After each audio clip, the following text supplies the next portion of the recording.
꼭 알아야 할 어제의 뉴스.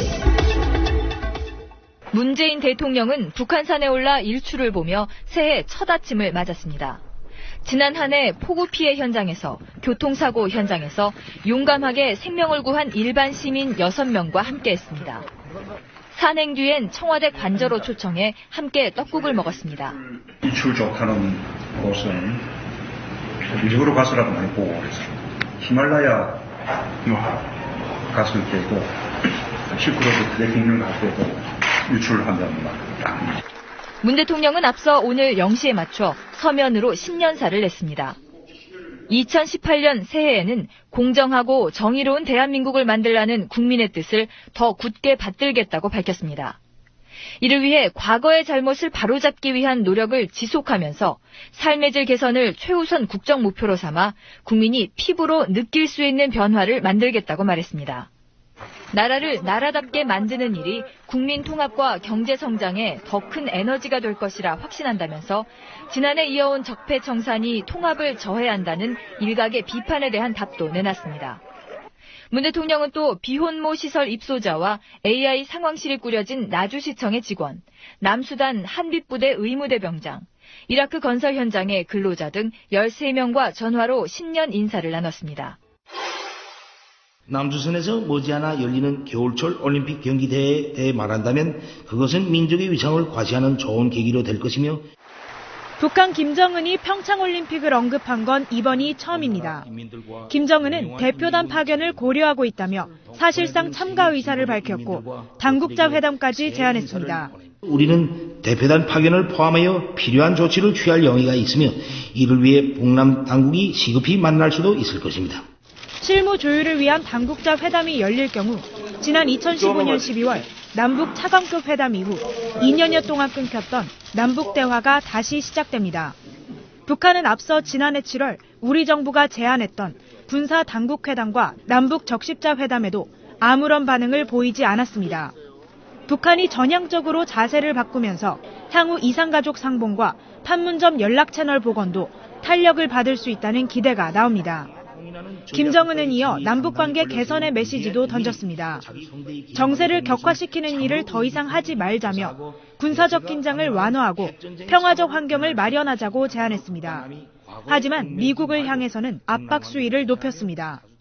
미국 본토 전역이 우리의 핵 타격 사정권 안에 있으며 핵 단추가 내 사무실 책상 위에 항상 놓여 있다는 것.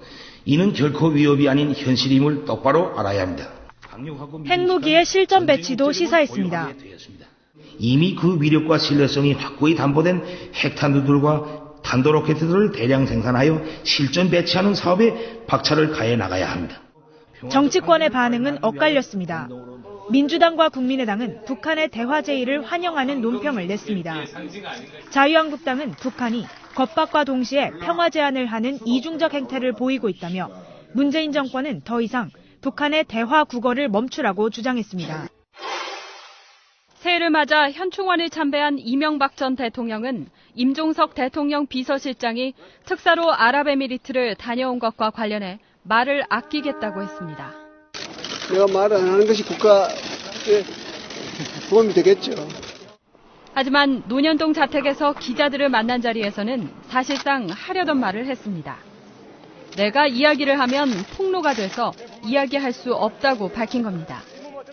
그는 문재인 정부가 정신을 차리고 수습한다고 하니 잘 정리될 것이라고 언급했습니다. 그러면서 아랍에미리트 원전 수출 과정에 이면 계약은 없었다고 주장했습니다.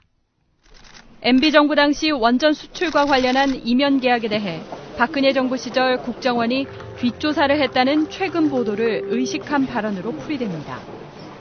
아랍에미리트와의 사이에 뭔가 문제가 있긴 한데 자신이 아니라 박근혜 정부에서 비롯됐다는 점을 강조하려 했다는 겁니다.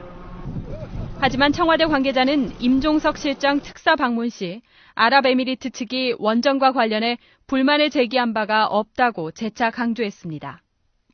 이 관계자는 조만간 아랍에미리트 측 고위 인사가 방한하면 일각의 근거 없는 주장으로 인한 의혹은 모두 풀릴 것이라고 밝혔습니다. 자, 새로운 한 주가 시작됐고요. 새로운 해가 시작됐습니다. 2018년 1월 1일 방송 시작하겠습니다. 애청자 여러분, 새해 복 많이 받으십시오. 새해 복 많이 받으세요. 해피 뉴 이어. 혼자 툭 찍어 나오시는 분, 우리 유명종님. 안녕하세요. 유명종입니다. 해피 뉴 이어. 네.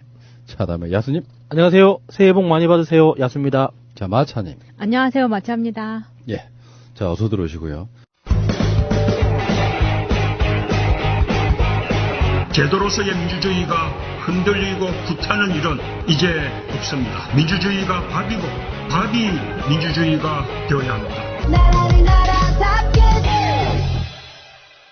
파라군대 최초로 남북 단일팀을 구성하여 최고의 성적을 거두었던 1991년 세계 탁구 선수권 대회와 세계 청소년 축구 대회의 영광을 다시 보고 싶습니다. 이제는 북한의 결단만 남았습니다. 북한의 결단을 다시 한번 촉구하면서 그러나 우리는 성급하게 기다리지도 말고 그러나 그렇다고 또 반대로 비관하지도 말고 마지막 순간까지 문을 활짝 열어놓고 기다리겠다라는 말씀을 드리고 싶습니다. 한미양 또 올림픽 기간 동안 예정되어 있는 합동군사 훈련을 기하는 문제를 처할 수 있습니다.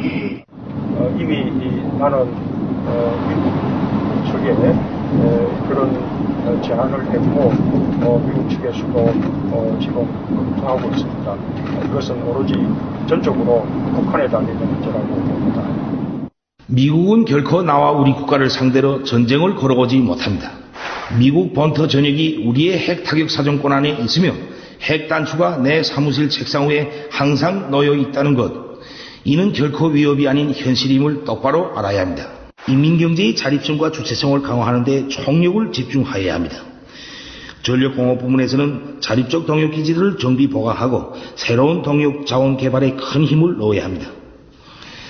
새해는 우리 인민이 광화국 창건 70돌을 대경사로 기념하게 되고 남조선에서는 겨울철 올림픽 경기대회가 열리는 것으로 하여 북과 남에 다같이 의의 있는 해입니다. 남조선에서 머지않아 열리는 겨울철 올림픽 경기대회에 대해 말한다면 그것은 민족의 위상을 과시하는 좋은 계기로 될 것이며 우리는 대회가 성과적으로 개최되기를 진심으로 바랍니다. 이러한 견지에서 우리는 대표단 파견을 포함하여 필요한 조치를 취할 용의가 있으며 이를 위해 북남 당국이 시급히 만날 수도 있을 것입니다. 우리는 평화를 사랑하는 책임있는 핵강국으로서 침략적인 적대 세력이 우리 국가의 자주권과利益을 침해하지 않는 한 핵무기를 사용하지 않을 것이며 그 어떤 나라나 지역도 핵으로 위협하지 않을 것입니다. 1월 1일이 되자마자 낭보가 날아들었는데요. 네. 김정은. 정은이가. 배우 아니에요.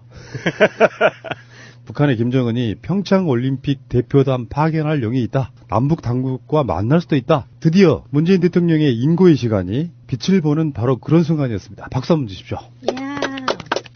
정말 취임 이후에 했던 최초의 이쁜 짓. 그러니까 김정은 위원장이 취임하고 나서 한 최초의 이쁜 짓인 것 같아요. 김정은이 얘기하기를 노동당 창건일 기준으로 70도를 맞이하는 올해 2018년에 겨울에 하는 올림픽을 네. 동계올림픽이라고 안 하더라고요. 그 친구는. 겨울에. 근데 이게 그래도 다른 나라 지도자고 분위기 좋은데 좀 직함이라도 붙여주면 안 될까요? 그럽시다. 노동당 위원장. 예. 김 위원장이. 어색하다. 어색하다. 아니 그런 종류의 위원장은 남한에 너무 많아. 그래요. 붙여줍시다. 김정은 위원장이 노동당 창건 70도를 맞이하는 올해 겨울에 열리는 올림픽이 성공적으로 개최되기를 바란다. 남북관계도 새로운 역사를 쓸 수 있는 올해이기를 원한다라고 얘기를 했고요. 이 친구가 이제는 핵무력을 완성해서 죄송합니다.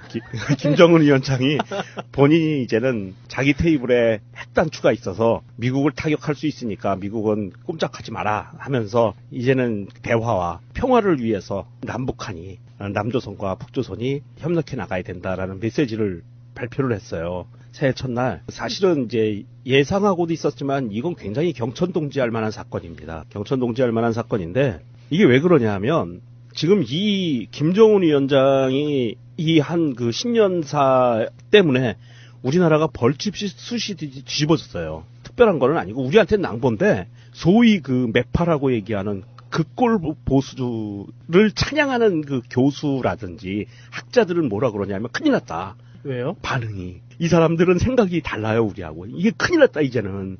저 김정은이가 평화전술로 나오니까 우리하고 미국하의 그 한미공조가 흐트러질 염려가 생겼다. 큰일 났다 이러고 있어요 지금. 이 조선일보를 위시해서. 그렇게 무서우면 집 밖에서 나오질 말지 왜 나와가지고 헛소리를 해요? 그러니까 뭐냐면 미국은 강경 제재 노선이고 우리도 일단은 제재와 대화잖아요. 우리는 제재와 대화고 미국은 강경 제재고 하는데 북한이 거기서 탁 끼어들면서 대화합시다라고 하니까 그러면 앞으로 나아갈 길은 분명히 대한민국과 북조선은 대화를 할 건데 그러면 미국은 왕따를 당할 거고 그러면 한미 공조가 깨지는 거 아니냐. 큰일 났다.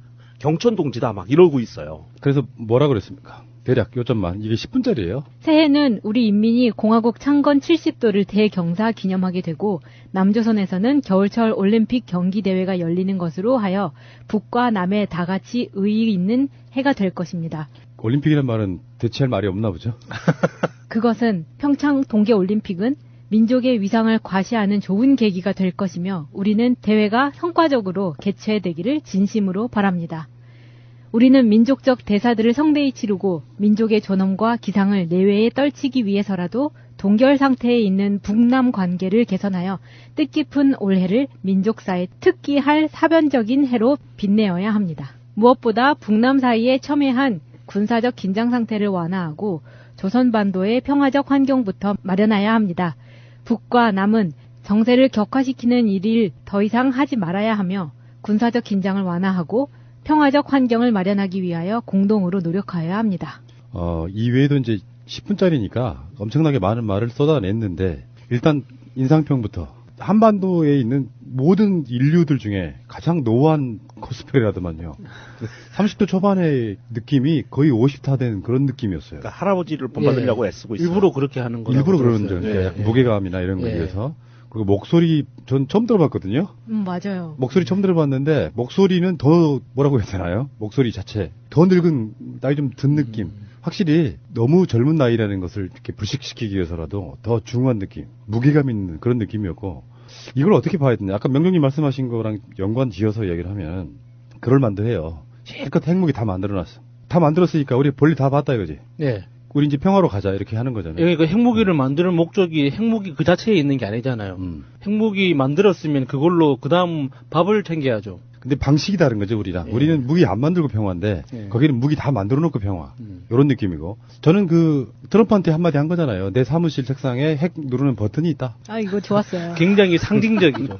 사실하고는 아무 상관없지만 상징적이잖아요. 아니 사실 그 단어가 나온 것을 보면 어떻게 보면은 사실 핵무력이 왕성돼서 실제로 실전 배치가 된 거 아니냐는 분석이 나오고 있어요. 왜냐하면 미국 같은 경우에는 이제 핵가방을 항상 갖고 다니잖아요.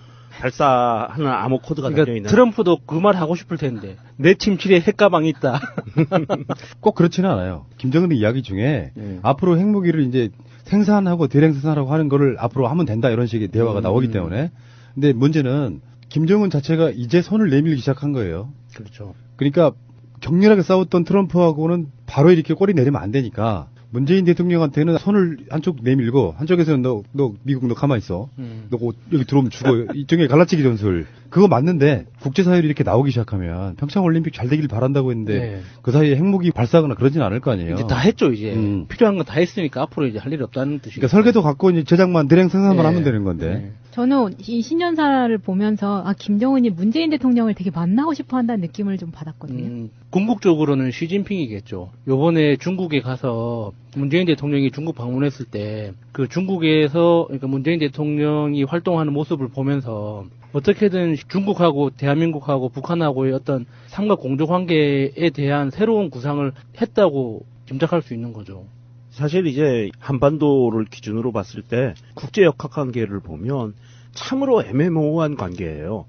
남한과 북한은 서로 적대국이면서 전쟁을 한 사이인데도 불구하고 한반도 남한과 북한을 기준으로 해서 보면 다른 나라들은 다 상대방의 적국들이에요. 그리고 굉장히 위험천만한 적국들이라는 거죠. 그래서 이제 4대 강국이 버티고 있는데 북한 입장에서는 사실은 대화에 손을 내밀어야 되는 게 중국이었으면 얼마나 편하겠어요. 러시아면 얼마나 편하겠어요. 그런데 중국과 러시아라는 그 4대 강국에 있어서 한 축이에요. 그렇다고 일본과 미국은 완전 적국이기 때문에 손을 내밀 수가 없고 이런 상황에서 김정은이 러시아나 중국을 향해서 손을 내밀어서 평화 메시지를 보낸다고 해봐야 미국이나 일본은 콧방귀도 안 껴요. 왜냐하면 그럼 이제 북한은 저쪽으로 편 붙었어? 끝났군 라고 얘기할 수가 있는 상황인데, 그래서 애매모호한 거예요. 그래서 김정은이 사실은 이번 신년사에서 사실은 이게 대남 메시지예요. 대화 메시지는 대남 메시지고 핵 메시지는 대미 메시지인데, 대한민국을 향해서 평화와 대화 제스처를 메시지를 보냈다는 것은 이렇게 서로 적대국임에도 불구하고 사실은 평화를 일궈 나갈 수 있는 그 대화 창구는 한국밖에 없다는 거예요. 절충안 밖에 이게 취할 수 없는 거죠. 그래서 사실은 노무현 대통령과 문재인 대통령이 지속적으로 외교 관계를 추구하고자 하는 외교 균형자론, 절충지대론 이런 부분들이 북한한테 상당히 현실감 있게 다가갔다는 거죠. 미국과의 관계는 차후에 더 좋아질 거라고 봐요. 네. 세계 1위의 경찰국가 입장에서 핵 만드는 꼴 못 봐. 이게 미국의 지금까지 기조였으니까요. 그런데 앞으로 미국과는 따로 어떤 소통하는 시간이 있을 거라고 보는데, 이것은 남한용이기도 하지만 사실은 내부용이죠. 작년까지 2017년까지 핵무기 만드느라고 모든 인민들 고생했다. 앞으로 우리 잘 먹고 잘 사는 이만 남았다라고 일단 다독이는 효과도 있고요. 그러려고 보니까 결국엔 남한의 힘이 절대적으로 필요하거든요. 김정은도 결국은 자기 자신들도 외세의 침략을 받지 않고 독자적으로 뭔가를 하겠다는 게 핵무기 개발의 목적이었으니까요.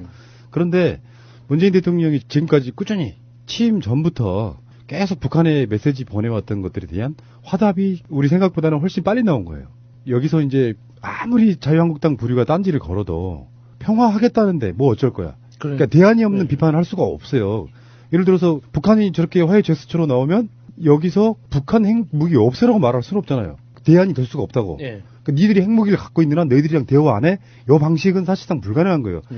그 다음에 대안이 없어요. 결국은 근데 핵 자체는 인정할 수밖에 없는 거야. 어찌됐건 간에 그 상태에서 김정은 입장에서는 문재인 대통령 한번 만납시다. 뭐 이런 느낌이라고 봅니다. 그러면 잘하면요. 2018년 안에 남북 정상회담이 이루어질 수도 있습니다. 충분히 가능성이 있습니다. 사실은 이제 김정은이 그 단서를 달았던 것은 미국과 공조해서 핵전쟁 연습하는 것을 중단하라라고 얘기했거든요. 맨 뒤에 단서가 그래야 우리가 만나서 대화할 수 있다라고 하는데, 이 메시지를 보면 여전히 북한에서는 이 핵이라는 거, 그다음에 침략받는 거에 대해서 굉장히 큰 거부감이 있어서 아마도 이제 사실은 고위 군사당국자 회담부터 시작을 할 것 같아요. 이번 올림픽을 기회로 올림픽이 지나가고 나면 고위 군사당국자 회담을 열고 그 다음에는 아마도 정상회담의 수순으로 가지 않을까 싶은데, 한 가지 조금 이제 걱정되는 거는 뭐 5월께쯤에 대해서 한번 다시 핵실험을 하지 않을까 하는 그런 이제 염려가 있는데, 사실 그 부분도 사실은 이제 정상회담이나 고위 군사회담 쪽으로 해서 정면 돌파를 해서 풀어나가는 방법밖에 없는 것 같아요. 어쨌건 굉장히 감격적인 날이었습니다. 사실은 이게 어디로까지 원리로 올라갔냐면 5.24 조치, 천안함 사건, 5.24 조치, 그리고 쭉 이어져 오다가 개성공단 폐쇄까지.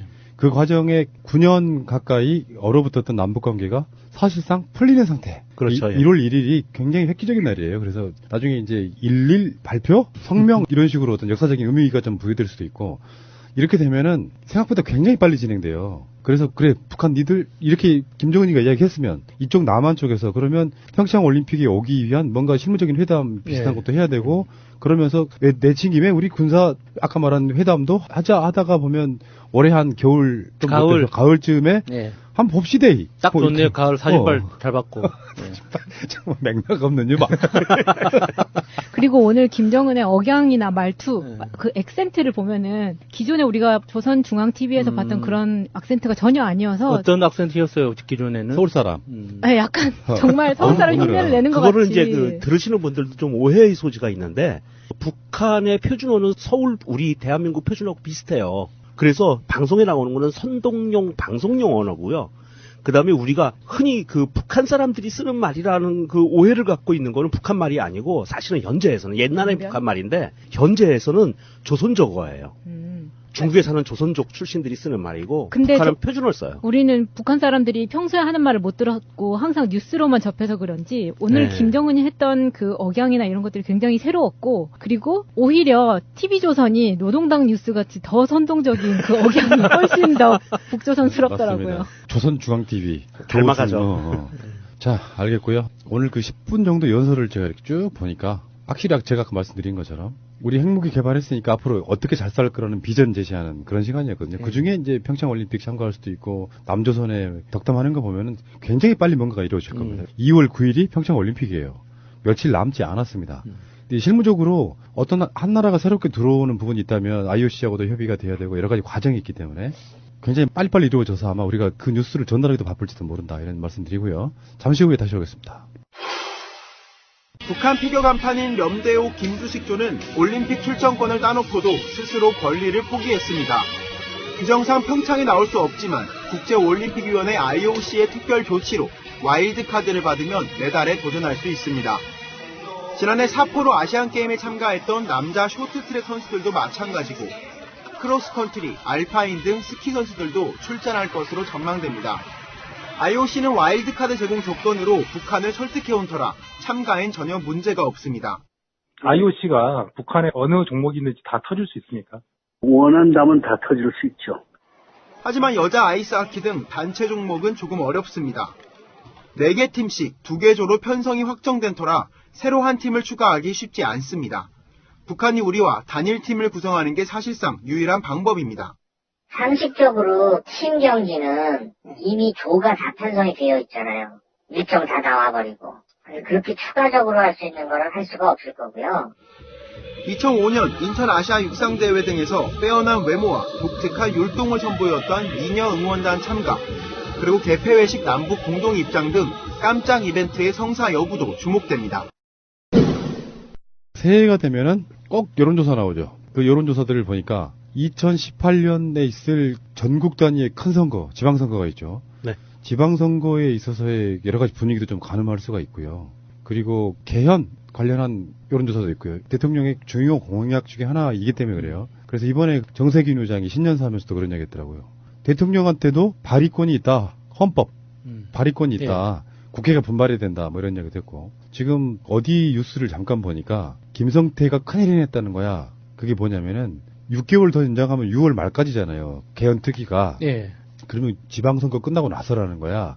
이번 지방선거 때 개헌은 물 건너갔다. 이렇게 해석하는 저쪽에 조그만 텔레비전도 있더만요. 자, 어쨌건 이런 거 있잖아요. 정권이 바뀌고 나서 컨벤션 효과로 몇 개월 정도 대통령 지지율이 높거나 이런 경우는 있어요. 근데 그 전이 너무 엉망이고 개판이었고, 그리고 아마 우리가 흔히 부르는 보수 정권이라고 하는 그 수구 정권의 민낯을 거의 한 반년 이상을 온갖 텔레비전을 통해서 다 봐버렸기 때문에 사람들이 쉽게 그쪽으로 돌아가지 못하는 부분. 그러니까 박근혜가 어떤 음모에 의해서 정권을 빼앗겼다고 생각하는 몇 % 정도를 제외하고는 자유한국당 쪽으로 돌아가지 못하는 민심들이 있더라고요. 아, 내가 저런 사람들 지지했어 하는 그 부끄러움이 앞으로 영원히 해서 안 될 것 같은 그런 느낌. 그러니까 이번 지방선거 관련한 개헌 관련한 여러 가지 각 언론사들의 지지율 조사 같은 걸 보면은 그냥 그게 느껴지더라고요. 아, 안 바뀌겠구나. 네. 이게 단순하게 그 정권 초반의 컨벤션 효과 때문만은 아니로구나. 표가 안 가요. 네. 그래서 지금 한겨레하고 정세균 국회의장실이 공동으로 벌인 여론조사 결과 보면요. 개헌에 대해서 지방선거와 개헌안이 국민투표 동시 실시에 대해서 어떻게 결과가 나왔습니까? 82.5%가 동시 실시에 찬성하고 14.2%가 반대, 3.3%는 모른다고 답했습니다. 그다음에 개헌 찬반 의견에 대해서는요? 찬성이 62.3%, 반대가 12.1%, 모른다가 25.6%. 개헌에 반대하거나 유보적 판단을 하는 이들 중 상당수가 그래도 개헌을 하게 된다면 지방선거 때 국민투표에 붙이는 것이 좋다고 판단하고 있는 상태입니다. 그러니까 우리나라 국민 중에 일단 홍준표 등의 논리예요. 대통령 지지율 높을 때, 지방선거의 지지율이 여권에게 유리할 때 개헌을 하면 안 된다, 뭐 이런 식의 논리를 갖고 지금. 예. 이해가 안 되더라고, 그 논리가. 개헌을 하는 그 시기하고 내용하고 상관없는 거잖아요. 개헌 자체가 문재인 대통령의 공약이잖아요. 예. 그래서 개헌안이 나오기도 힘들겠지만 국회에서 단일안이 나온다고 하면 찬반 득표를 하는 거잖아요. 예. 근데 그 찬성의 확률이 높은 선거를 하게 되면 기본적으로 왜 1번 찍는 그 느낌이 지방선거에 영향을 준다 이런 논리예요. 예. 근데 그건 사실 별 의미가 없는 것 같고 실제로 문재인 대통령 입장에서는 권력구조 개편의 목적은 아니에요. 본인이 갖고 있는 여러 가지 철학들을 헌법에다 담아보겠다 이런 거거든요. 근데 개헌 투표를 연속으로 할 수가 없어서 하려면 제가 봤을 때는 지방선거 아니면 그 다음 총선 때 정도예요. 근데 이제 거기에 보면 개헌의 여러 가지 요구사항들 중에 이런 것도 있잖아요. 대통령과 국회의원의 임기를 맞추는 뭐 이런 것도 있고 이건 굉장히 복잡한 문제인데 국민들 입장에선 어쨌건 개헌은 하는 게 좋다. 뭐 어떤 형태로 하든 간에 하는 게 좋다가 거의 압도적이고 지방선거랑 동시에 하는 것도 압도적입니다. 국민들은 그렇게 생각하시는 것 같고요. 근데 사람들이 기본적으로 이 개헌 투표 자체를 어떤 정해져 있는 선거에 끼워서 하는 게 효율적이라고 생각하는 것 같아요. 근데 왜 그 개헌 투표 자체를 비용이라고 생각할까요? 개헌이 만약에 해야 된다고 생각하는 거면 그거는 비용 문제가 아니라 미래에 대한 투자이기 때문에 언제 날을 따로 잡아서 해도 상관없어요. 그게 우리가 뭐 매달 투표하는 것도 아니고 매년 투표하는 것도 아니고 개헌을 대통령이 바뀔 때마다 하는 것도 아니잖아요. 그게 30년 만에 돌아온 개헌의 기회인데 이거를 꼭 어떤 투표에 끼워서 어떤 투표를 할 때 같이 하자 이런 생각 자체가 너무 이상해요. 그 부분은 사실은 이런 부분이 있습니다. 말씀하셨다시피 개헌이라는 게 아무 때나 사실은 함부로 할 수 있는 게 아니에요. 예. 이게 개헌은 타이밍이 있어요. 87년에 개헌을 했잖아요. 87체제라고 하는 87년 개헌을 했을 때 그 타이밍이 있었던 거예요. 국민들이 들고 일어나서 거의 혁명을 이뤄낸 어떤 그런 국민들의 지지와 압도적인 압력에 의해서 개헌이 진행이 되거든요. 직선제로. 그런 것처럼 이번에도 정부를 지지하는 이 70%가 넘는 이 대다수의 국민들과 촛불로 인해서 이루어낸 혁명, 이것을 더해서 문재인 대통령이 공약으로 삼았던, 나머지 후보들도 공약으로 삼았던 지방선거 때 같이 하자는, 이거 뭐냐 하면 그때로 이미 국민들은 다 머릿속에 박혀 있어요. 그래서 그게 굉장히 큰 동력이라는 거죠. 그래서 시한을 정해놓고 쭉 계획을 잡아서 가서 투표를 하는 게 이루어질 확률이 높다. 그게 가건 부건 투표가 이루어질 확률이 높은데 그렇지 않고 이 타이밍을 놓치게 되면 하염없이 늘어난다는 거죠. 그리고 나중에는 굳이 개헌할 필요 있어? 이렇게 돼버린다는 거죠. 저도 100% 동의하는데 사람들이 선거라는 이 행위 자체를 어떤 어마어마한 큰 돈이 들어가는 안 써도 되는 돈을 쓰는 비용처럼 생각한다는 이게 저는 불편하더라고요. 자, 근데 그 논란은 의미가 별로 없어요. 왜 그러냐면 아끼면 좋은 거지. 국민들한테 정부나 정치권이 보여주는 태도가 할 수 있으면 같이 하자 이렇게 하는 건 나쁘다고 생각하지는 않고요. 자, 근데 이게 동시선거하는 부분에 있어가지고 지지율이요, 그러니까 그걸 찬성하는 비율이 광주 호남 87, 대전 세종 충청 강원 85, 대구 경북 85, 경기 인천 82, 부산 울산 경남 78, 서울 78 이런 식이에요. 압도적입니다. 동시 실시에 반대한다는 의견이 TK에서는 10.7 이 정도니까 하려고 밀어붙여도 국민들한테 어느 특정 지역에서 거부감 없다고 보는 거고. 다음에 대통령이 직접 발의하는 문제도 있어요. 그러니까 대통령이 직접 발의해도 찬성이 60%, 반대가 35.5 정도밖에 안 됩니다. 문재인 대통령이 개헌을, 표현 자체가 좀 적당할지 모르겠는데 여당을 이용하든 청와대가 직접 주도를 하든 개헌을 밀어붙이는 것에 대한 적당한 표현은 아니라고 말씀드렸어요. 추진하는 것에 대한 거부감은 사실상 거의 없는 상태처럼 보이고요. 한국일보하고 한국뉴스서치 여론조사를 한번 보면은 4년 중임제를 지지하는 비율이 50%가 넘네요. 5년 단임제를 유지한다는 비율도 30% 정도 육박하는 이혼 집정부제라든지 내각제라든지 하는 건 사실상 우리 국민들 눈 밖으로 좀 벗어난 것 같은 그런 느낌이에요. 사실 이제 박근혜 정부가 워낙이 그 대통령직을 개판으로 수행을 해서 국민들이 대통령제에 대해서 회의감을 갖고 있었던 건 사실이에요. 그런데 불구하고 이번 문재인 정부가 출범하고 나서 정부가 올바른 국정 운영을 해나가는 것을 보고 다시 그 신뢰를 회복한 거고요. 그리고 또 하나는 이 대통령제 직선제라는 거는요, 87년도에 수많은 사람들이 80년대에 피를 흘리면서 얻어낸 결과이기 때문에 사실 그 정서를 벗어나는 게 쉽지는 않아요. 그래서 이원 집정부제라든지 의원 내각제라든지 하는 게 우리나라에서 사실 발붙이기는 굉장히 어렵습니다. 이 87년 항쟁을 겪었던 사람들과 그것으로 교육받은 사람들이 그 모든 것을 내려놓기가 쉽지 않거든요. 그렇기 때문에 사실은 대통령제에서 벗어나기는 굉장히 어려운 부분이 있어요. 한시적으로 좀 그게 비토를 받았지만 제대로 된 대통령제를 간다고 하면 크게 문제되지 않는 시스템이고 국민 대다수가 지지할 시스템입니다. 다음에 이제 지방선거 관련한 여론조사 한번 볼게요. 이건 세계일보가 한 건데요.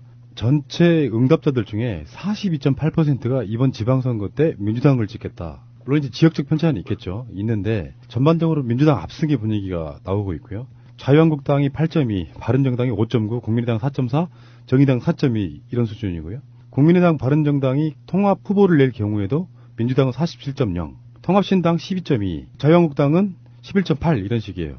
그러니까 안철수의 일정 정도 전략은 여론조사 상으로는 먹히고 있다. 안철수의 전략은 2등 하는 거잖아요. 아, 2등? 예. 아니, 그러니까 이게 지방선거 때 많은 의미를 가져오지 못하더라도 보수 세력의 대안으로서 올라서겠다는 목적이니까 지방선거 때 상당 부분 통합한 당이 2위를 하게 되면 보수의 힘은 급격하게 그 통합당으로 그러니까 합당한 그 당으로 쏠릴 수밖에 없다. 그게 전략이에요. 안철수 전략. 이게 통합을 하는 통합당이 나온다고 하면 민주당 지지가 4.2%가 상승하는 결과를 보면 이게 그 보여주는 시사하는 부분이 많아요. 현재 국민의당 내에서 민주당을 지지하지 않고 갈라져 나갔던 사람들이 다시 민주당 지지세로 돌아선다는 결과를 얻는 거거든요.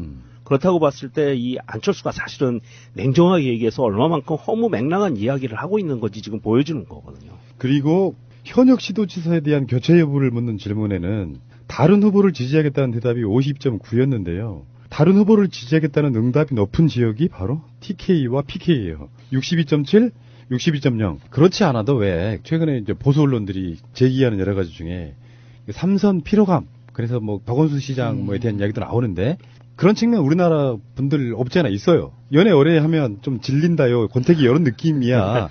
네. 근데 그게 박원순 시장에 대한 뭐 그런 피로감 이런 것들을 이야기하고 있는데 막상 딱 봤더니 PK, TK에서는 신물나 죽겠어. 내일 바꾸고 싶어 이런 거. 이번에는 그럼 TK에서 어떤 기적을 기대해봐도 되는 건가요? TK도 그렇지만 PK 그렇고요. 사실은 이 다른 후보를 지지하겠다는 여론이 높을 수밖에 없는 게 있어요. 서울 같은 경우에 박원순 시장을 콕 집어서 얘기할 수는 없는 것 같고요. 가장 유력한 주자이기 때문에 그건 사실 힘들고 이 중에 수도권 누가 있죠? 경기도 남경필 지사, 인천시 유정복 시장. 그렇지. 이 교체 여부도 굉장히 높은 거예요. 지금 사실은 현역 광역 단체장 중에서 가장 안정적인 사람은 누구냐 하면요. 박원순 시장하고 최문순 강원도지사밖에 없어요. 그렇더라고요. 예. 그런 상황이기 때문에 교체 여부가 높을 수밖에 없어요, 사실은. 다음에 이런 여론조사 있어요. 아까 말한 한국일보 조사 보면은 지방선거를 통해서 문 대통령과 여당의 힘을 실어줘야 된다는 답변이 반대로 여당 견제를 위해서 야당의 힘을 실어줘야 된다는 답변과의 비율을 한번 보겠습니다. 서울은 59.5% 대 27.6%, 부산은 52.3% 대 30%, 경기는 60.6% 대 25.3%였습니다. 이게 어마어마한거든요. 누구 말처럼 문재인 대통령이 끌어가는 정치. 문재인 대통령 지지율이요. 이제 아까 제가 말씀드렸던 여론조사들 중에 세계일보 같은 경우는 문재인 대통령 지지율이 77%예요. 리얼미터는 뭐 매주 나오는 여론조사가 있긴 한데 그건 뭐 70%가 안 되는 경우도 있는데 난 그게 좀 이상해. 그렇지 않아요? 77% 나오는 여론조사가 있고 68% 나오는 여론조사가 있어. 어느 게 맞아? 뭐 그런 건 보수적으로 봐야지 안전하지 않을까요? 그러기도 하겠지만 물어보는 질문에 따라 다를 수도 있고. 질문 내용에 따라서 한 10% 이상 차이가 나기도 합니다. 현안 묻고 뭐 좀 불리한 질문 묻고 지지하냐고 물으면 지지 못하는 이런 그렇죠. 것들도 예. 적용을 할 거라고 보는데 어쨌건 문재인 대통령의 인기, 그러니까 예전에 많이 봤던 프레임 아니에요. 안정적 국정운영론. 또는 견제론, 나중에 이제 정권이 좀 더 시간이 지나면 중간 평가론, 뭐 이런 식으로 간단 말이죠. 어쨌든 간에 이번 지방선거에 어쩌면 기적이 일어날 수도 있다, 저는 그렇게 봐요. 정말 일당 독재론이 나올 정도로 돼야 됩니다, 그렇게. 그런데 진짜 중요한 건 이건 장밋빛 전망일 뿐이에요. 무슨 말이냐면 지방선거는 인물론이 굉장히 중요합니다. 대항마로 나온 사람 자체가 그 대항을 못 해주는 그런 인물들 내세우면 안 되는 거고, 예를 들어서 지금 여권에서 되게 고민스러울 게 짐짓 욕심을 부리면 대구나 경북도 우리가 가져올 수 있는데 하면 굉장히 좀 중량감 있고, 예를 들면 이런 거잖아요. 김부겸 장관이 대구시장으로 간다거나 이런 식으로 이렇게 출마를 하게 되거나 그러면 상당히 어떤 지지를 받을 거라고 봐요. 김부겸 장관 자체가 대구에서 당선되고 막 몇 수 끝에 당선되고 막 이런 거 보여주는 거 보면 그쪽에서 웬만큼 인심을 얻었다는 뜻이거든요. 근데 이제 또 다른 면에서 현역 의원이기도 하고 어떤 리스크를 감수하고 장관 내려놓고 현역 의원 내려놓고 또 하기가 좀 부담스러우니까 결국에는 뭔가 조정을 거칠 거란 말이죠. 근데 거기서 신선한 인물 또는 그 지역 분들이 원하는 인물을 내놓지 못하게 되는 경우는 인물이 누가 출전하느냐에 따라서 그 선거 질 수도 있어요. 사실 인물론이 굉장히 중요한 게 지방선거 중에 하나예요. 그래도 이 여론조사 결과 이번에 이 그 국정 지지론이 정권 심판론보다 더블 스코어 이상 높다고 하는 이 여론조사 결과가 표본이라든지 표본의 크기라든지 이런 거 보면 어느 정도 좀 한계는 있지만 그래도 시민들이 정확하게 보고 있다고 저는 파악이 되거든요. 그러니까 문재인 대통령을, 그러니까 문재인 정부가 아직 시작도 하지 않았다는 거. 이거를 정확하게 이해하고 있다고 봐요. 그렇기 때문에 이런 지지율이 나오는 거라고 보거든요. 그래서 지방선거를 통해서 문재인 정부가 뿌리까지 완전히 다 딱 구축된 다음에 그 다음 진행되는 걸 보자 하는 어떤 기다리는 그 현명함 이런 것들이 깔려 있다고 생각합니다. 그러니까 최근에 그 문재인 대통령이나 여당 지지율을 보면 가족 내에서의 서로 간의 패러다임이 바뀌었다 이렇게 보는 게 촛불 시기를 거치면서 지금까지 박근혜 지지해왔던 엄마 아빠들이 상당히 머쓱해지고 부끄러워진 상황이에요. 근데 젊은 층들은 지금 20대, 30대, 40대 문재인 대통령 지지율을 보면요. 90% 막 80 몇 프로 이렇게 압도적이거든요. 그러니까 지금까지 밥상머리에서 명절 같은 데서 자식들한테 우리 박근혜 대통령 불쌍해서 찍어야 된다고 논리를 펼쳤던 분들이 그 목소리를 저는 점점점 잃어가고 있다고 보거든요. 그 상황에서 자녀들이 SNS 이런 걸 통해 갖고 부모들을 설득까지는 아니더라도 이제 그 말을 일방적으로 수용하는 그런 시기는 지났다. 그러니까 이게 어느 날 갑자기 뒤집어질 여론은 분명히 아니라고 봐요. 다만 경계해야 될 것은 밑바닥 민심에서 그래도 견제를 위해서라도 지금까지 찍어왔던 사람들을 찍어야겠다고 생각하는 부류들이 얼만큼 투표장에 나오고 현실화될지는 잘 모르죠. 근데 이번 선거는 이 압도적인 어떤 흐름 속에 예상대로 갈 것이냐, 저는 100%는 아니라고 봅니다. 일부는. 자, 어쨌건 새해 첫날부터 고무적인 여론조사 결과들 즐겁고요. 희망에 찹니다. 잠시 후에 다시 오겠습니다. 이명박 씨에 대한 이야기 좀 할게요. 이명박 씨가 1월 1일 날 현충원을 참배했습니다. 또 기자들이 물었겠죠. 아랍에미레이트 특사 관련해서 이면 합의설 뭐 등등을 물었겠죠. 이명박 성대모사 가능하신 분 한 읽어주세요. 슈프라님이 잘하잖아요. 난 딱 한 글자밖에 못해. 내가 말 안 하는 것이 국가에 도움이 되겠지? 뭐 이런 식으로 이야기를 했다는 거예요. 여러분들 다 아시겠지만 관련이 있으면 다스를 왜 나한테 물어. 관련이 있는 것만 답을 피합니다. 자신 있는 건 적극적으로 이야기하죠. 네. 혀를 낼름거리면서 국립현충원에서 맞아. 경우 없이 뱀도 아니고 2018년 이번에 왼쪽으로 내밀었어요? 오른쪽으로 내밀었어요? 혀를? 근데 이 사람은 약간 입술이 건성인가 봐요. 좌우로 낼름낼름거리는 것 같아요. 아니 이게 왼쪽과 오른쪽으로 내밀 때 진실을 얘기할 때와 거짓을 얘기할 때 표가 나거든요. 그 사람은. 그 눈동자 말씀하시는 거 아니에요, 그거는? 아니에요. 습관이 있어요. 새해에는 뭐 우리나라가 뭐 경제가 쪽 개뿔이다. 주식시장 마감한 거 보셨죠? 예. 엄청나더만요. 대외 내적으로 좋아요? 아주 좋아. 지금 2018년 안에 3천 돌파한다는 예측이 굉장히 많더라고요. 그리고 김정은마저도 지금 문재인 대통령한테 손을 내밀고 있어. 문재인 대통령이 운전을 한 차에 좀 태워달라고. 그런 옆자리에.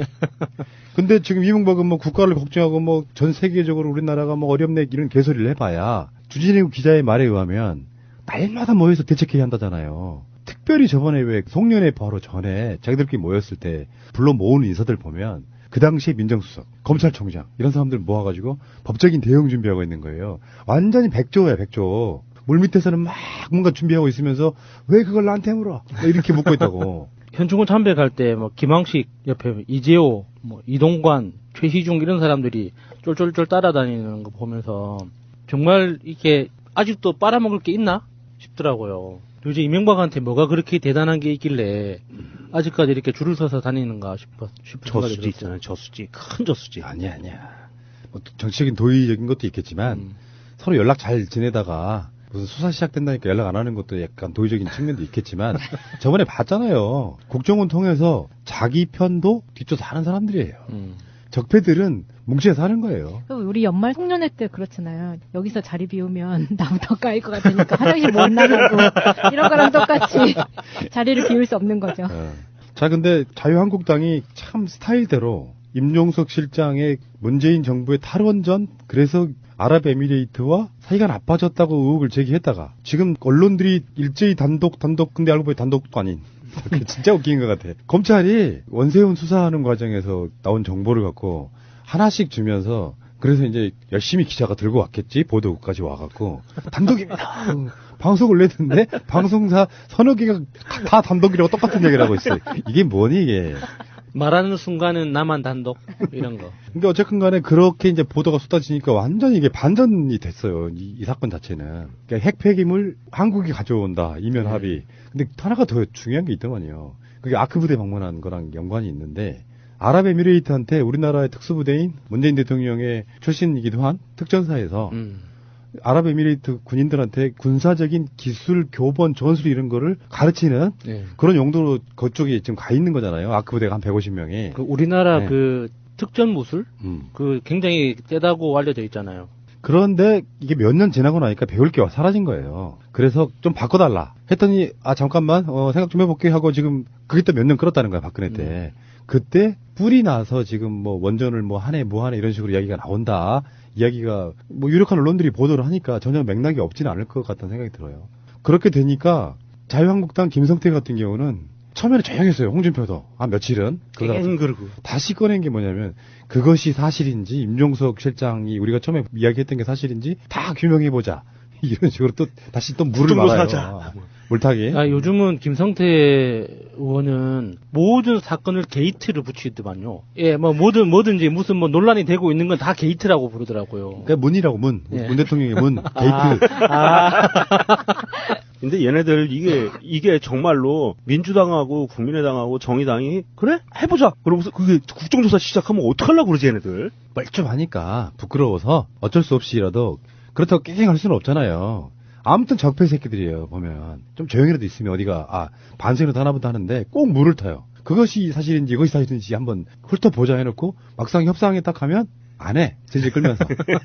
왜 국회 운영위원장 가져올 줄 알았잖아요. 네. 못 가져왔어요. 국회 원구성이 1기, 2기에서 2년씩 나오잖아. 네. 근데 그 당시에 여당이었을 때 여당이었던 그 당시 새누리당 원내대표가 맞는 게 그렇게 되니까 이번 협상에서 물론 더불어민주당도 여러 가지를 얻긴 했어요. 얻긴 했는데 다른 거 내주고 그래 니들이 그러면 국회 운영위원장 1기까지 해 이렇게 된 거예요.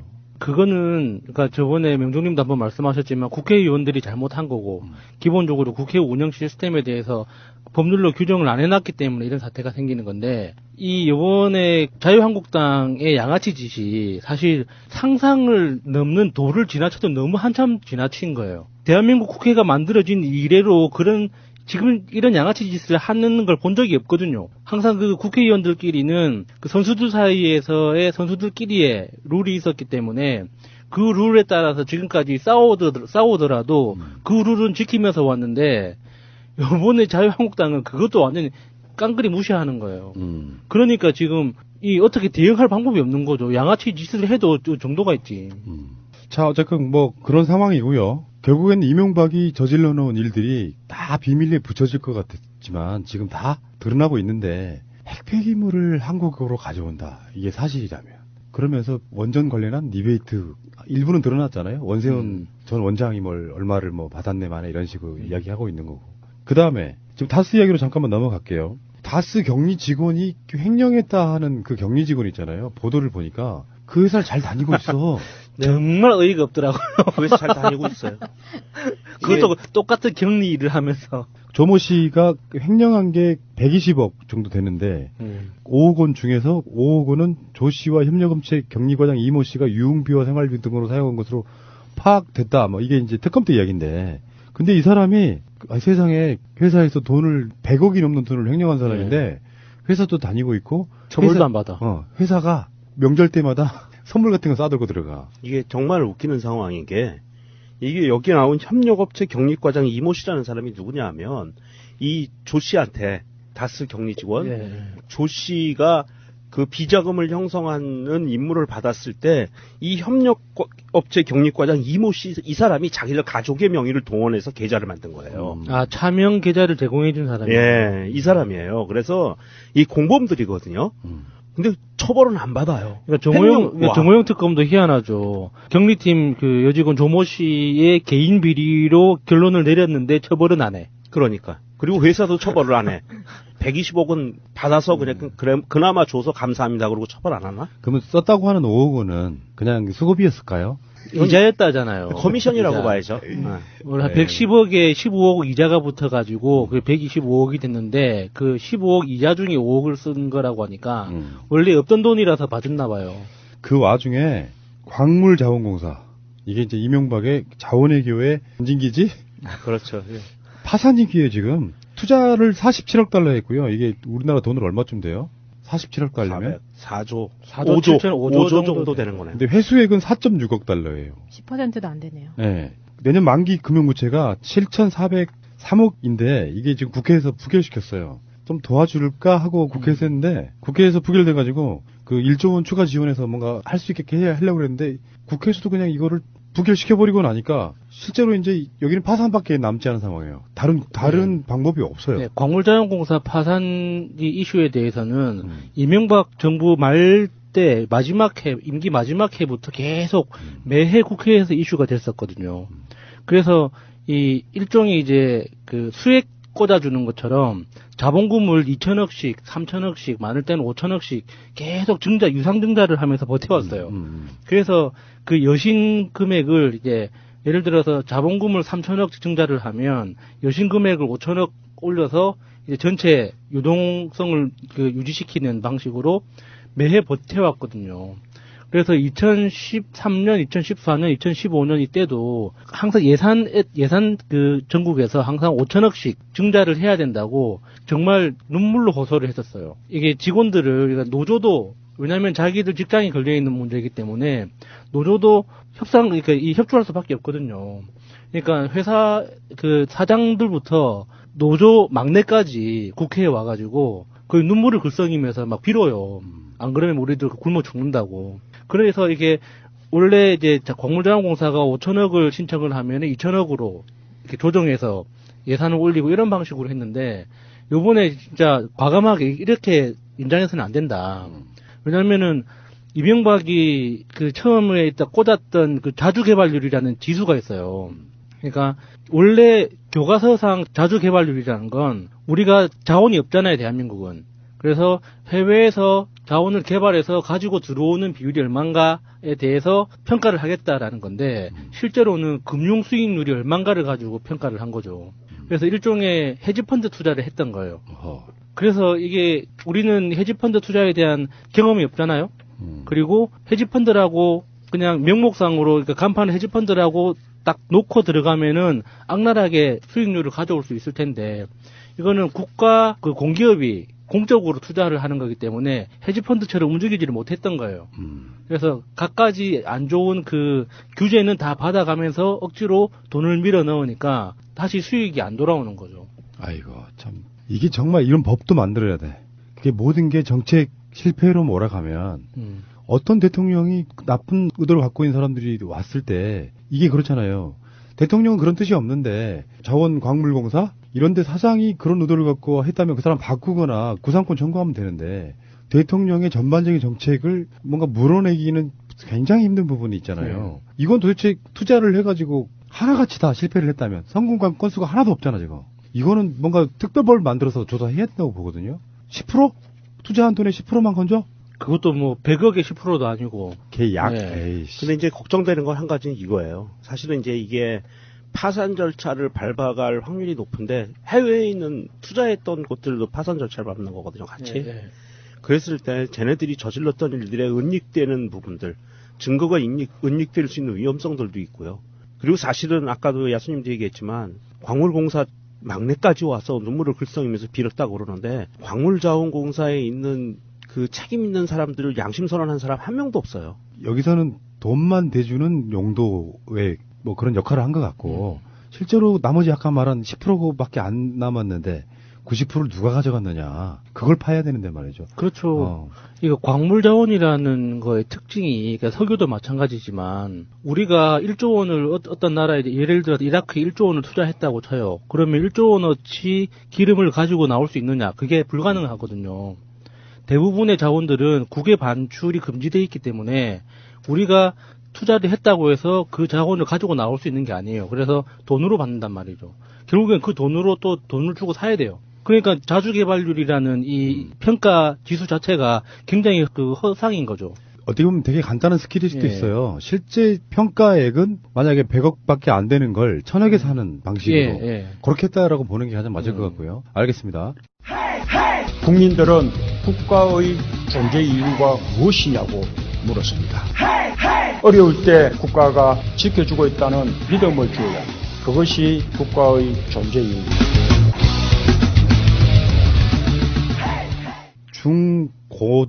중고등학교 무상교복 단순하게 무슨 서울시, 성남시에 사는 게 아니고 정부 차원에서 이게 사실상 지금 이게 현실화되고 있다라고 합니다.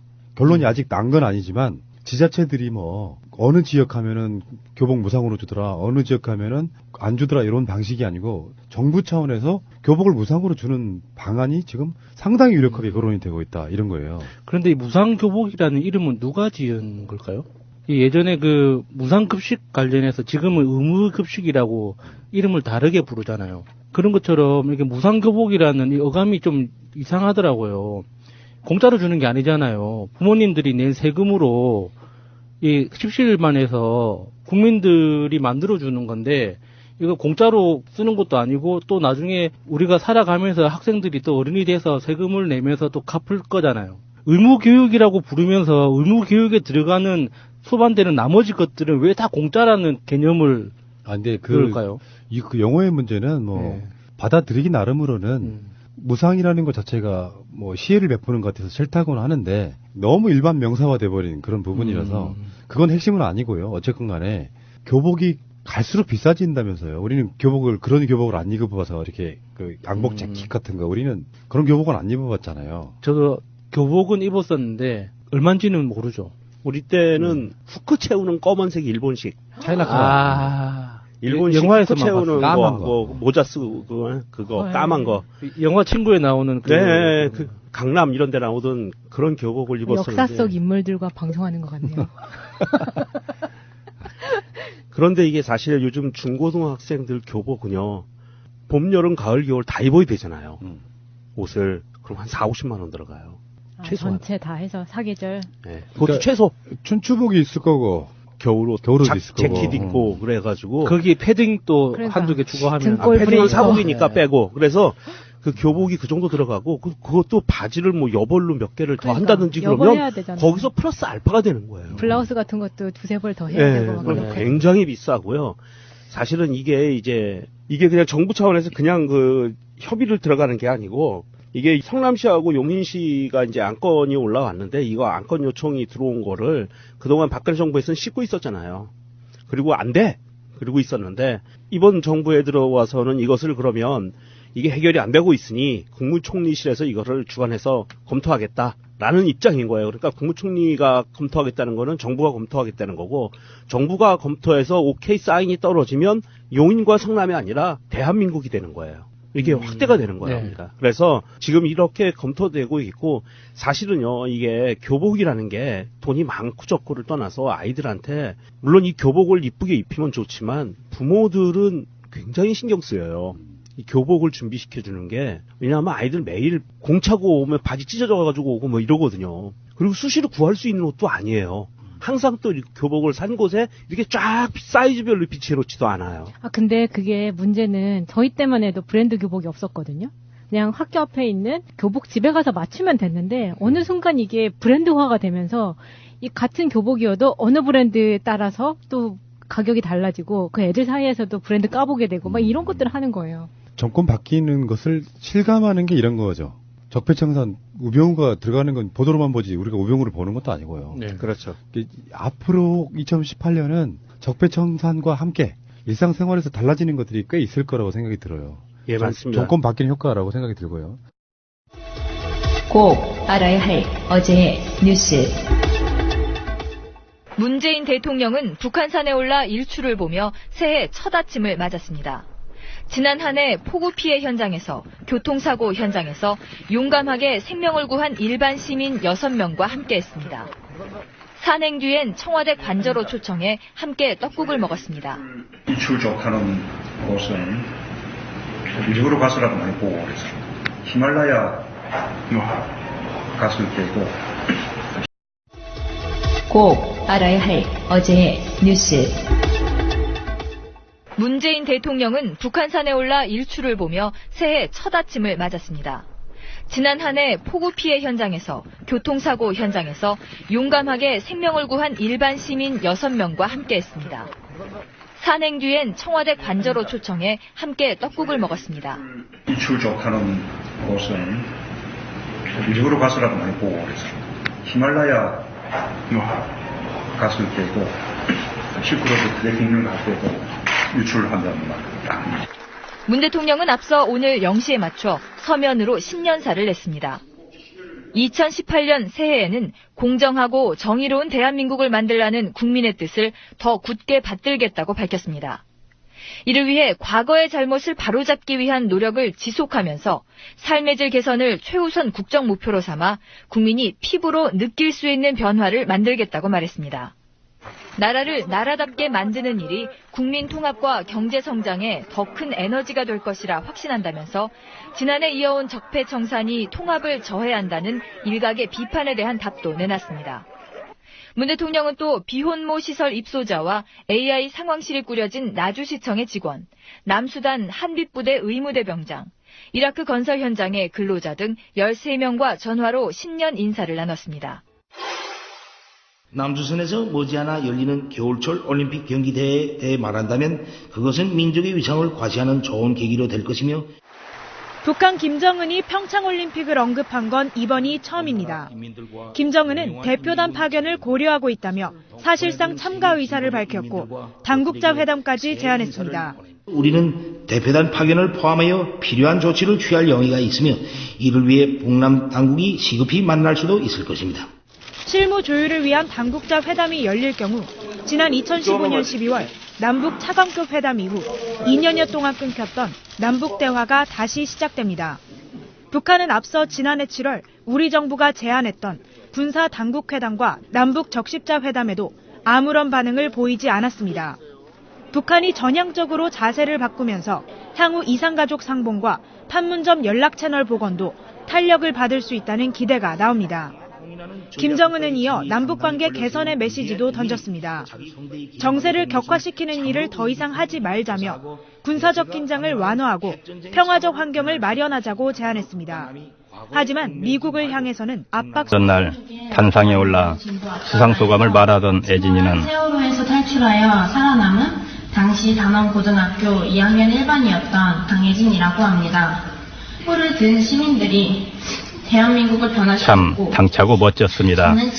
그런데 우리와 만난 자리에선 의외의 이야기를 하더군요. 처음에 이 에버트 인권상을 저보고 대표로 받아달라고 제가 들어왔을 때는 촛불 집회를 제가 많이 간 것도 아닌데 제가 받지 했는데 천일 때 거기서 발언을 했었는데 광화문에서 그것도 영향이 있었던 게 아닐까 생각해요. 제가 원래 이렇게 하는 걸 별로 안 하고 싶어 했었거든요. 근데 그때 천일 때 제가 광화문에서 그거 말하고 나서 바뀌었었어요. 세월호 천일이면 촛불 민심이 한창 뜨거웠던 올 1월 초였는데 지난 1년 사이 애진이에겐 무슨 일이 있었던 걸까요? 무엇이 애진이를 이렇게 다시 일어나게 하고 앞에 나서게 하고 크게 목소리를 낼 수 있게 바꿔놓은 걸까요?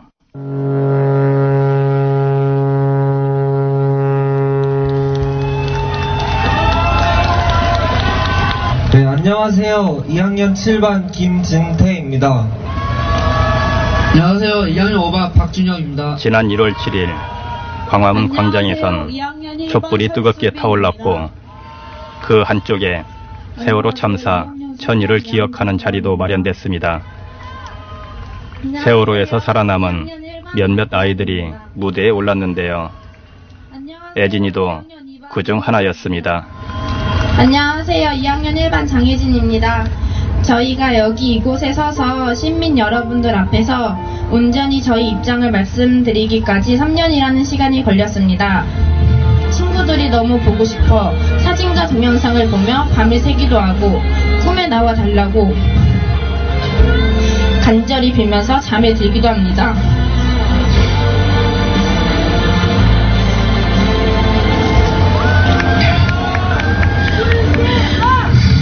볼 수 없는 먼 곳에 있는 친구가 원망스러울 때도 있지만 그 물속에서만 나만 살아남은 것이 지금 친구와 같이 있어줄 수 없는 애진이로서는 큰 용기가 필요한 일이었는데요. 사람들 앞에 나서는 게 불편했기 때문입니다. 그 댓글로 보면 뭐 감정팔이 하는 거 아니냐 이런 글을 봐가지고 아 진짜 이게 감정팔이로 사람들한테 비춰질 수도 있겠구나 이런 생각하고 그냥 말을 하다 보면 되게 좀 슬퍼서 눈물도 나고 그러니까 이게 사람들한테 이게 맨날 울니까 좀 감정팔이 느껴질 수도 있겠구나. 그런데 인터넷 댓글이 아닌 촛불 집회에서 직접 만난 사람들은 달랐습니다. 이렇게 사람들이 많이 응원을 해주잖아요. 이게 막 보면 다 어른들의 잘못이라고, 미안하다고, 고맙다 이런 식으로. 그날 이후 애진이는 더 열심히 촛불 집회에 나갔다고 합니다. 그리고 추운 겨울이 지나 3월이 왔을 때 난생 처음으로 국민의 요구가 현실이 되는 장면을 목격했죠. 오전 11시 22분 이정미 헌법재판소장 권한대행은 주문선고를 통해 박근혜 대통령에 대한 탄핵을 최종 결정했습니다. 그때 봤을 때 정말 다행이다 생각이 들었어요. 다행히 국민들이 계속 토요일에 추운데 계속 나와가지고 이렇게 열심히 했는데 안 되면 어쩌나 싶었는데. 그러면서 4월 11일 세월호가 인양돼 육지로 올라왔을 때는 마음이 꽤나 복잡했나 봅니다. 처음에 봤을 때 뭔가 영화 같다고 느꼈어요. 그렇게 그때 부모님들이 요구를 했었는데 안 되던 게 갑자기 이렇게 올라오게 되니까 좀 이렇게 쉽게 올릴 수 있었던 걸 왜 안 올렸지? 이런 생각이 들었어요. 그리고 곧바로 시작된 벚꽃 대선. 전국에서 19대 대선 투표가 이제 막 시작이 됐습니다. 대한민국 19대 대통령에 문재인 더불어민주당 후보가 당선됐습니다. 550만 표가 넘는 주민들에게 이제 감사 인사를 할 것으로 보이는데요. 처음 투표권이 생긴 애진이에겐 대통령 선거도 처음이었는데요. 처음 했어요. 그냥 이 간단한 이렇게 도장만 찍고 오면 되는 거잖아요. 그걸로 인해서 어쨌든 나라가 바뀔 수 있는 거잖아요.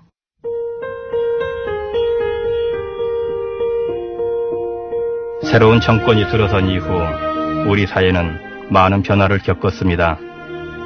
그만큼 이어지는 사건도 많았고 여기저기서 다양한 목소리들도 터져나왔죠.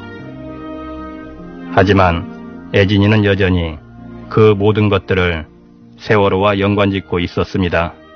박근혜 정부 당시 세월호 특별조사위원회는 갖은 마찰 속에 제대로 활동을 하지 못했습니다. 해양수산부가 특조위를 방해하는 게 아니냐는 블랙리스트, 댓글 공작, 그리고 세월호 특조위 활동을 방해한 정황이 드러났다는 이런 뉴스들을 보면서 그쵸, 우리나라가 이렇게 다 숨기기에 급급했네 이러면서 생각 들었었어요. 진상규명 최대한 안 하게 하려고 하고 특조위 해산시키게 하려고 하는 거 보면 이런 걸 왜 국민한테 속이지? 이런 생각도 했을 것 같아요. 이랬으니까 우리 애들 친구들을 못 구해줬네 이런 생각도. 한참 이야기를 나누다 보니 애진이가 이번 에버트 인권상을 왜 2017년에 자신에게 일어난 가장 뜻깊은 일이라고 말했는지 알 것 같았습니다. 그 상 안엔 애진이의 지난 1년이 고스란히 담겨 있는 겁니다. 세월호 참사가 일어난 지 1000일째 되던 날 처음 사람들 앞에 섰을 때 애진이는 돌아오지 못한 친구들에게 말했습니다. 우리는 너희들을 절대 잊지 않고 기억하고 있을게. 우리가 나중에 너희들을 만나는 날이 올 때 우리들을 잊지 말고 18살 그 시절 모습을 기억해 줬으면 좋겠어. 감사합니다. 그리고 에버트 인권상을 받던 날에도 수상 소감을 말하면서 세월호 친구들을 잊지 않았습니다. 마지막으로 먼저 간 친구 민정이와 민지에게 한마디 하고 싶습니다. 이 상을 내가 대표로 받을 수 있었던 것은 너희 덕분이야. 다시 봄이 돌아오면 너희가 아프지 않도록 열심히 노력할게. 많이 그립고 보고 싶다. 잘 지내고 있었으면 좋겠어.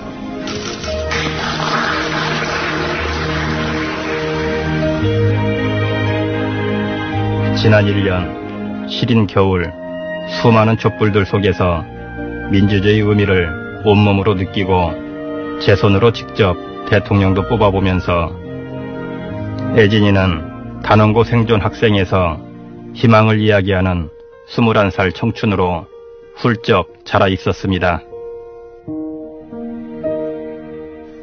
애진이의 손목에는 노란 세월호 리본이 문신으로 새겨져 있습니다.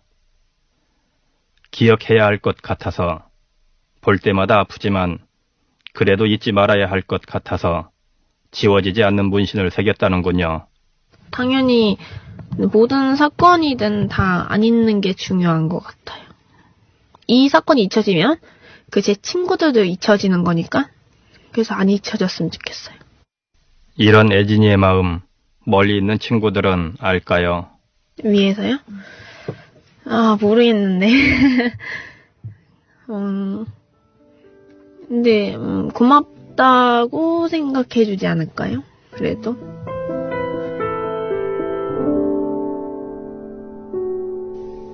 그럴 겁니다. 분명 고맙다고 생각하고 있을 겁니다. 그리고 우리 엄마 아빠도 고맙습니다. 2014년 4월 16일에 멈춰있던 시계를 다시 움직여 2017년을 힘차게 살아낸 너희가 참 고맙습니다. 새로운 2018년은 더 큰 희망을 기대하면서 이 시간을 마칩니다. 올 한 해 모두 고생하셨습니다. 가슴에 담아온 작은 목소리. 지금까지 연출 노소정, 구성 이정아, 저는 김영우였습니다.